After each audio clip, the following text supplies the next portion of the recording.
Margot. It does have a lot to do with my sermon today, so thanks for setting the stage. And before I get into that, I wanted to mention someone who I mentioned last week, St. John of the Cross,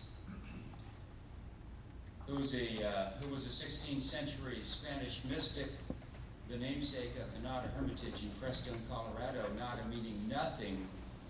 And John talked about this self-emptying that prepares one to receive the fullness of God. That was St. John of the Cross. Well, a contemporary of St. John of the Cross was St. Teresa of Avila, another God-intoxicated Spanish mystic. And she lived in a walled city just north of Madrid, Avila.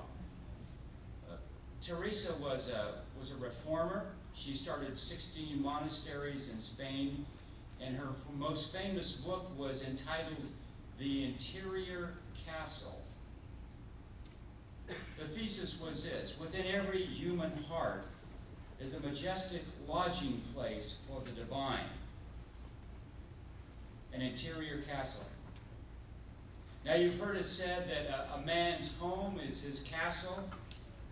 Well, in Teresa's way of thinking, a man's heart or a woman's heart is God's castle. Or as Paul would say, you are a temple of the Holy Spirit. So if we really want to seek God and find God, we need only probe and cultivate the deep recesses of our own heart. You see, we can explore the great religions and philosophies of the world. We can examine the great temples and cathedrals of the world, but we'll never find our heart in a temple unless we make a temple of our heart.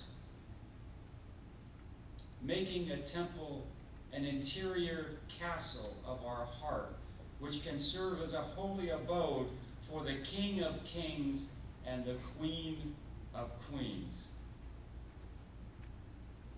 In our experience at the Hermitage in Colorado, I met a guy named Joe, who was a retired military officer, and he went to the Hermitage every year for 2 weeks by himself.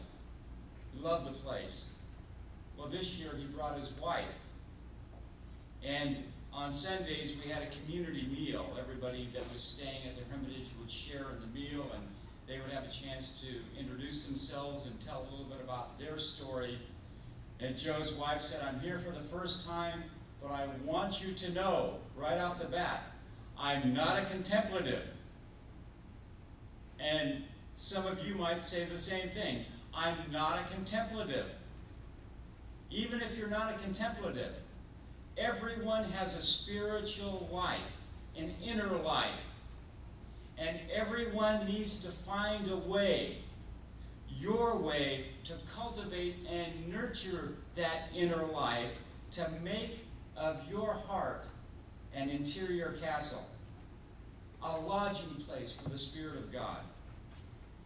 Now, as I said, Teresa was a mystic. She was a God and intoxicated lover of the Spirit. But her writings give very concrete and practical advice for spiritual growth. She identifies growth in stages, and to use some contemporary language, I've identified the stages as those of wonder and bravado, the first stage. And then disillusionment and shattering, the second. And then finally, glory or illumination, the third. And as I talk about Teresa or even the other saints, you need to understand that most of them felt these seasons of what I call spiritual bankruptcy, when they felt devoid of the presence of God. There were many missteps and there were many low moments, but Teresa considered herself a spiritual conquistador. So she kept struggling and fighting and praying.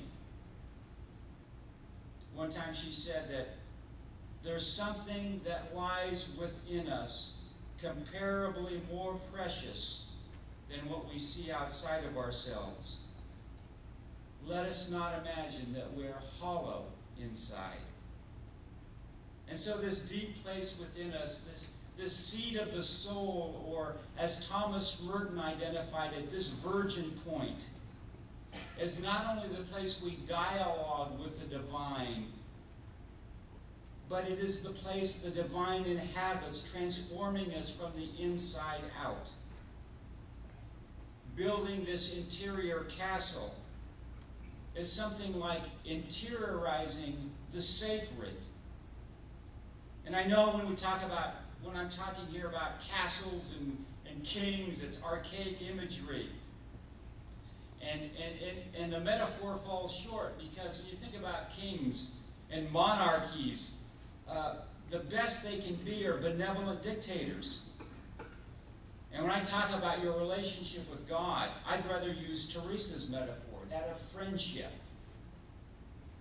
Friendship implies intimacy, trust, collegiality, partnership. I like the image of friendship as opposed to kingship or monarchy. And I grew up with the image of kingship. Jesus is the King of Kings and the Lord of Lords. Does Jesus have the central place on the throne of your heart and all of that? And there's value in understanding our spiritual lives that way. I'm not throwing it out, because the reality is when we put Christ at the center of the circle of our lives, the periphery takes care of itself. Things become much clearer and simpler and well ordered in our lives. But still, the idea of friendship with God resonates with me. Friendship has more to do with partnership than submission, intimacy than obedience. And so for Teresa, prayer was not the rote and mechanical recitation of ready-made prayers, but an intimate conversation and sharing between friends. As she wrote, God and the soul understand each other. It's like the experience of two persons here on earth who love each other deeply and understand each other very well.